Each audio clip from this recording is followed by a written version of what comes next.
എന്റെ ഭാര്യ. കൊള്ളാം. ജുവലറി ഷോപ്പിലെ പരസ്യത്തിന് നിൽക്കണ മാതിരി ഉണ്ട്. വലിയ പണക്കാരിയാ നീ കെട്ടിയതല്ലേ? പെട്ടിയെല്ലാം എടുത്ത് എന്റെ റൂമിൽ കൊണ്ടുവയ്ക്കൂ. രമ, ആ പെട്ടി എടുത്ത് അകത്ത് വയ്ക്ക്. അതിനെന്തിനാ രാമൻ? ശേഖരന്റെ കൈക്ക് വല്ല സ്വാധീനക്കുറവുണ്ട്. ഞാൻ എടുത്തു വെക്കാം. ആ, കടുപ്പത്തിലൊരു കാപ്പി എടുക്കൂ. കല്യാണി, ഒരു കാപ്പി. എന്തിനാ ഇങ്ങനെ ആജ്ഞാപിക്കുന്നേ? നിനക്ക് പോയി എടുത്താലെന്താ? അതെ അതെ, നീ പോയി കാപ്പി എടു. ഈ AC എന്തിനാ 24 മണിക്കൂർ ഇങ്ങനെ ഓൺ ചെയ്തിട്ടിരിക്കുന്നേ? ആവശ്യത്തിന് ഉപയോഗിച്ചാ പോരെ? ആവശ്യത്തിന് ഉപയോഗിക്കാനുള്ള കറണ്ടേ കിട്ടുന്നില്ല. ഇവിടെ 6 മണിക്കൂർ നിയമപ്രകാരമുള്ള പവർ കട്ടും, പിന്നെ ഒരു 6 മണിക്കൂർ അവർക്ക് തോന്നിയ പോലെയാ. കാപ്പി.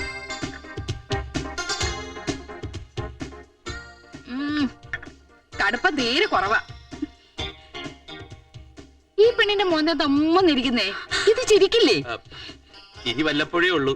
തായിയായ ഭാവം ഇതാ. ശേഖര, നീ പോയി കമ്പനിയിലെ എല്ലാ ഫയലുകളും എടുത്തോണ്ട് വാ. കണക്കുകളൊക്കെ ഒന്ന് പരിശോധിക്കണം. ഞാനൊന്ന് ഫ്രഷ് ആവട്ടെ.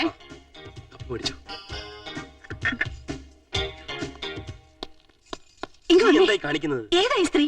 എന്താ ഇവർക്ക് ഇത്ര അധികാരം? ഞാൻ പറഞ്ഞിട്ടില്ല, അമേരിക്കൻ ആന്റി. അവരുടെ പെരുമാറ്റം കണ്ട അമേരിക്കയിലെ രാജ്ഞിയാണെന്ന് തോന്നുമല്ലോ. അമേരിക്കയിലെ രാജ്ഞിയല്ല, പക്ഷെ നമ്മുടെ രാജ്ഞി. മനസ്സിലായില്ലേ? നമ്മുടെ കമ്പനിയുടെ ഓണറാ. ഓണറോ? അതെ. കമ്പനിയും ഈ വീടും മുറ്റത്ത് കിടക്കുന്ന കാറുകളും പിന്നെ ഞാൻ നോക്കി നടത്തുന്ന സർവ്വ സ്വത്തുക്കളുടെ ഉടമ അവരാണ്. അപ്പോ ശേഖരേട്ടന്റെ അല്ലേ? എന്റെ? ഞാൻ അങ്ങനെ ഇതുവരെ പറഞ്ഞിട്ടുണ്ടോ? ഞാൻ MD, പവർ ഓഫ് അട്ടോർണിയുടെ ബലത്തിൽ എല്ലാ അധികാരങ്ങളും ഉള്ള മാനേജിംഗ് ഡയറക്ടർ. എന്നെ പറഞ്ഞു പറ്റിക്കായിരുന്നല്ലേ? പറ്റിച്ചെന്നു? ഞാൻ ഇന്നുവരെ നിങ്ങളോട് ആരോടെങ്കിലും പറഞ്ഞിട്ടുണ്ടോ ഇതല്ല എന്റെ സ്വന്തമാണെന്ന്? ഞാൻ വെറും MD.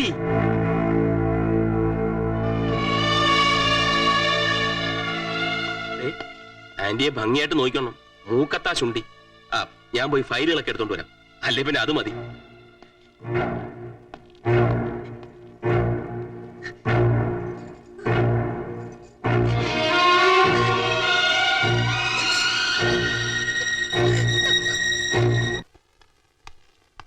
ഇവിടെ ആരും കാണാനില്ലല്ലോ. എന്താ നിന്റെ പേര് പറഞ്ഞത്? പ്രഭാവതി. കൊച്ചമ്മേ, ഞാൻ മാർക്കറ്റിൽ പോയിട്ട് വരാം. കൊച്ചമ്മയോ? കൊള്ളാവല്ലോ. നിന്നെ ഇങ്ങനെ വിളിക്കാനായിട്ട് ഇവിടെ എത്ര സമയമുണ്ട്? എല്ലാവരും ഒന്ന് വിളിക്കും, ഞാനോടൊന്ന് കാണട്ടെ.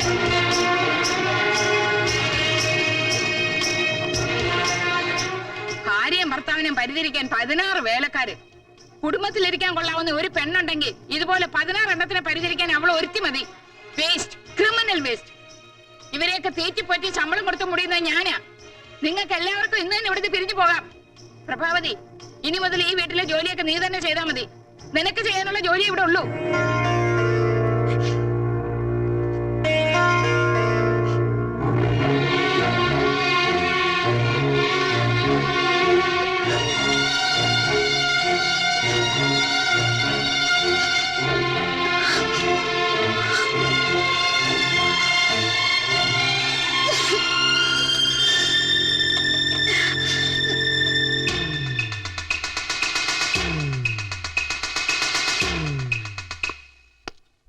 ഫയലുകളൊക്കെ ഇനി അന്നേ എല്ലാ കണക്കുകളും ഇതിലുണ്ടല്ലോ.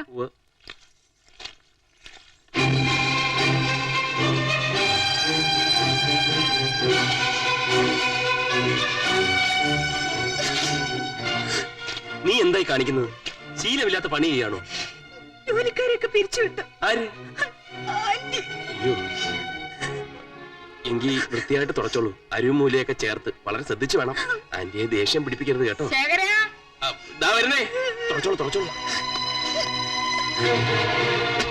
ഈ കണക്കുകൾ മുഴുവൻ തെറ്റാ. എത്ര ശ്രമിച്ചിട്ട് എനിക്ക് ടാലി ചെയ്യാൻ പറ്റുന്നില്ല.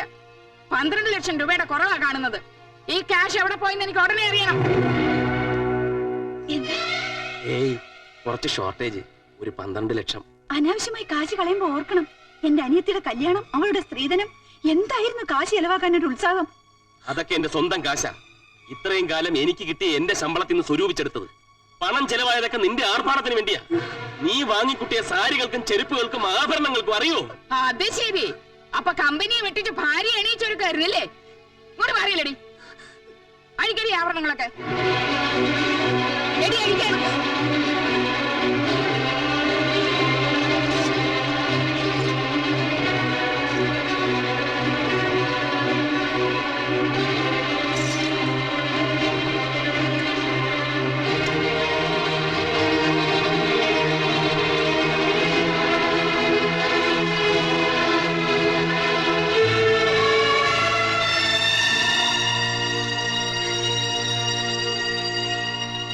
ഇനി എവിടെയൊക്കെ എന്തൊക്കെ ഒളിപ്പിച്ചു വെച്ചിട്ടുണ്ടെന്ന് ഞാനും നോക്കട്ടെ.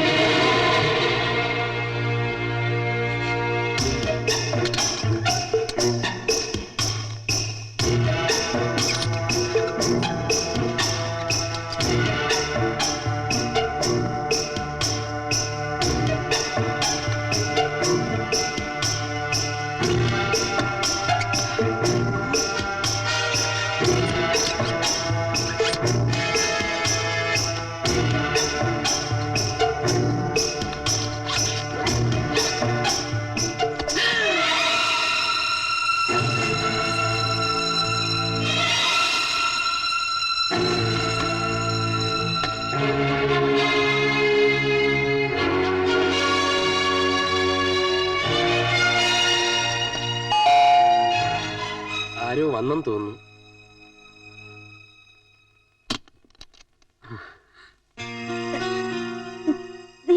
നീ എന്താ പതിവില്ലാതെ? ഒരു സന്തോഷ വാർത്ത അറിയിക്കാൻ വന്ന ചേരേട്ടൻ എന്തേ? ചേരേട്ടാ, ആ ചേരേട്ടാ, എനിക്ക് ജോലി കിട്ടി. അഗ്രികൾച്ചർ ഫാമിൽ സൂപ്പർവൈസറായിട്ടാ. അടുത്ത ആഴ്ച ജോയിൻ ചെയ്യണം. കൺഗ്രാചുലേഷൻസ്. ഇതാരാ? അനിയനാ. കൊള്ളാം. അനിയന് ജോലി കിട്ടിയപ്പോ അളിയന്റെ ജോലി പോയി.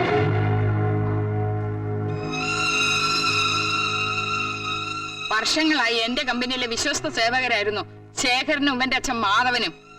ശേഖരൻ പെണ്ണ് കെട്ടിയ ശേഷം ഭാര്യയുടെ ആർഭാടത്തിനായി ചെലവഴിച്ച തുക എത്രയാണെന്ന് അറിയാമോ? കണക്കിൽ 12 ലക്ഷം. കണക്കില്ലാതെ എത്രയാണെന്ന് ആർക്കറിയാം? ഇവര് പറയുന്നൊക്കെ സത്യമാണ്. കോടീശ്വരനായി അഭിനയിച്ചതിനേക്കാൾ ഒന്നുമില്ലാത്തവനാണെന്ന് പറയാമായിരുന്നില്ലേ? കോടിക്കണക്കിന് സ്വത്ത് എനിക്കുണ്ടായിരുന്നെങ്കിൽ ഒരു കോടീശ്വരിയെ ഞാൻ കല്യാണം കഴിക്കുമായിരുന്നില്ലേ? ഇനി ഇവിടെ ഒന്ന് സ്മാർട്ട് ആവണ്ട. എനിക്ക് ശേഖരൻകുട്ടിയോടുള്ള വിശ്വാസം നഷ്ടപ്പെട്ട സ്ഥിതിക്ക് നിങ്ങൾ ഈ നിമിഷം ഇവിടെ നിന്ന് ഇറങ്ങണം. ബിസിനസ് അത് നിനക്കറിയാലോ. കണക്കുകൾ കൃത്യമായി ബോധ്യപ്പെടുത്തിയില്ലെങ്കിൽ നിനക്കെതിരെ ഞാൻ ലീഗൽ ആക്ഷൻ എടുക്കും. ഒരു ആന്റി ഇല്ല. ഇപ്പൊ ഇവിടെ ഇറങ്ങിക്കണം.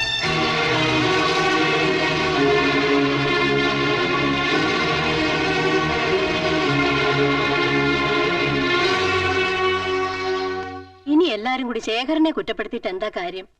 എല്ലാം ശേഖരന്റേതാണെന്ന് തെറ്റിദ്ധരിച്ചത് നമ്മളല്ലേ? ആ അമേരിക്കക്കാര് കേസ് കൊടുക്കും മുമ്പ് കടങ്ങൾ വീട്ടണം. അതിനെന്താ ഒരു വഴി? ഞാൻ നോക്കിയിട്ട് ഒരു വഴിയും കാണുന്നില്ല. ഈ അവസ്ഥയിൽ കടം ചോദിക്കുന്നത് തന്നെ മോശ. ശേഖരേട്ടാ, അന്ന് എന്നെ ഏൽപ്പിച്ച 3 ലക്ഷം രൂപ ഞാൻ വിശാലാന്റി ഏൽപ്പിച്ചിരുന്നു. അത് തിരിച്ചു കിട്ടും. എനിക്ക് തോന്നുന്നില്ല. ഞാൻ കൊടുത്ത രൂപയല്ലേ? ശേഖരേട്ടൻ എന്റെ ഒപ്പം വന്നാ മതി. ഞാൻ ചോദിച്ചോളാം. ചേച്ചി, ഇതെല്ലാം എനിക്ക് ശേഖരേട്ടൻ വാങ്ങി തന്നല്ലേ. എല്ലാം വിട്ടോളൂ.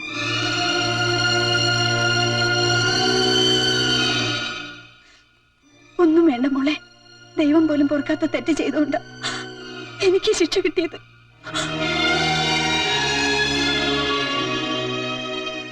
നിനക്ക് സ്ത്രീധനം കൊടുക്കാൻ തന്ന രൂപ എടുത്ത ഞാനിവർക്ക് പലിശയ്ക്ക് കൊടുത്തത്. ആരെന്തൊക്കെ പറഞ്ഞാലും ഞാൻ അതൊന്നും വിശ്വസിക്കാൻ പാടില്ലായിരുന്നു. നിന്നെ ഇത്രയൊക്കെ ദ്രോഹിച്ചിട്ടും ഈ ചേച്ചിയോട് നിനക്ക് വെറുപ്പില്ലേ? എന്റെ ചേച്ചി, എനിക്ക് ചേച്ചി അല്ലാതാവില്ലല്ലോ. പ്രഭാവതിയുടെ പ്രഭയൊക്കെ തീർന്നു. ഇപ്പൊ വെറും വതിയായി. എന്തായിരുന്നു പത്രാസ്? എന്തായിരുന്നു അവളുടെ ഭാവം? ഒരു കൊച്ചമ്മ തമ്പുരാട്ടി ചമഞ്ഞ് നടക്കുകയല്ലായിരുന്നോ? അമ്മേ, ഇനി നമ്മളോട് വല്ല സഹായം ചോദിക്കുവോ? അതിന് നമ്മുടെ കയ്യിലൊന്നും ഇല്ലല്ലോ. ആകെ പാപ്പരടിച്ചിരിക്കുകയാണെന്ന് പറഞ്ഞാ പോരെ. ഓ, 100 ആയിസ ഇപ്പൊ പറഞ്ഞ് നാക്കെടുത്തതേ ഉള്ളൂ. എന്താ ശേരൻകുട്ടി, കാർ എടുത്തില്ലേ? ജോലിയൊക്കെ പോയ വിവരം അമ്മ അറിഞ്ഞില്ലേ? ഓ, ഞാനതങ്ങ് മറന്നേ പോയി. ബസ്സിലാണോ വന്നത്? ഷോ, പ്രഭാവതിക്ക് നല്ല ക്ഷീണം കാണും. ബസ് യാത്രയൊക്കെ കുറെ കാലമായിട്ട് ശീലമില്ലാത്തതല്ലേ. വരൂ, അകത്തേക്ക് വരൂ. എന്റെ മോന്റെ വിവാഹത്തിന് പ്രസംഗവും കൂത്തുമായിട്ട് നടന്നപ്പോ എത്ര പേരെ ഞാൻ മുതലാളിയായിട്ട് ഇൻട്രൊഡ്യൂസ് ചെയ്തത്. ഇപ്പൊ തൊഴിലാളി പോലും അല്ലെന്ന് അറിഞ്ഞപ്പോ മോശമായിപ്പോയി. അല്ല, എന്താ പ്രത്യേകിച്ച്? നിങ്ങളുടെ കുത്തുവാക്ക് കേൾക്കാൻ വന്നതല്ല. ഞാൻ തന്ന രൂപ മടക്കി വാങ്ങാനാ. ഏത് രൂപ? എന്ത് രൂപ? ആര് തന്നു? കള്ളം പറയരുത്. കള്ളം പറഞ്ഞും തട്ടിപ്പും വെട്ടിപ്പും നടത്തിയും ജീവിച്ചത് നിങ്ങളല്ലേ. എരന്ന് തിന്നുന്നവനെ തുറന്നു തിന്നുന്ന സ്വഭാവം എനിക്കില്ല. ശേഖരേട്ടാ, ഞാൻ ഇവർക്ക് 3 ലക്ഷം രൂപ കൊടുത്തതാ. 1 വർഷം കൊണ്ട് ഇരട്ടിയാക്കി തിരിച്ചു തരാമെന്ന് പറഞ്ഞ വാങ്ങിയത്. ജീവിക്കാൻ നേരെ നിവൃത്തിയില്ലെങ്കിലേ 10 200 തന്ന് ഞാൻ സഹായിക്കാം. ലക്ഷങ്ങൾ വെറുതെ തരാൻ എന്റെ അടുത്തില്ല. ഞങ്ങൾ നിങ്ങളുടെ അവതാരത്തിന് വന്നതല്ല, വാങ്ങിച്ച രൂപ തന്നേ പറ്റൂ. ഇനി പ്രശ്നങ്ങൾ ഉണ്ടാക്കാനാണ് ഭാവമെങ്കിലേ ഞാൻ പോലീസിൽ കംപ്ലൈന്റ് ചെയ്യും. ഒരു വെട്ടിപ്പ് കേസ് ഉള്ളതുകൊണ്ട് അകത്തൊക്കെ എളുപ്പമുണ്ട്. നിർത്ത്. എന്റെ ഭാര്യ നിങ്ങളെ കാശ് ഏൽപ്പിച്ചിട്ടുണ്ടെങ്കിൽ അത് മടക്കി വാങ്ങാൻ എനിക്കറിയാം. വാങ്ങിച്ചോ? ഇപ്പൊ മനസ്സിലായില്ലേ? ശേഖരൻകുട്ടിക്ക് പണമുണ്ടെങ്കിൽ പ്രഭാവതിക്ക് ഇവരുടെയൊക്കെ മുമ്പിൽ സ്വർണ്ണവില്ല, അല്ലെങ്കിൽ വെറും പുല്ലുവില്ല. നീ വാ. അവനോട് ആ പ്രഭാവതിയെ പറ്റിച്ച് കുറച്ച് രൂപയുണ്ടാക്കിയ സന്തോഷത്തില്ല നിങ്ങളുടെ അമ്മയും പെങ്ങളും. രേഖേ, ശ്ശോ, ഈ അമ്മ എപ്പോഴും ഇങ്ങനെയാ. മോൾ അടുത്തുണ്ടായാലും എന്നെ വിളിക്കൂ. നീ എവിടെയായിരുന്നു ഇതുവരെ? ഒന്ന് ഉറക്ക വിളി കേട്ടെന്ന് കരുതി നിന്റെ വായിലെ മുത്തൊന്നും താഴെ വീഴില്ലല്ലോ. എനിക്കൊരു നല്ല കാപ്പി വേണം.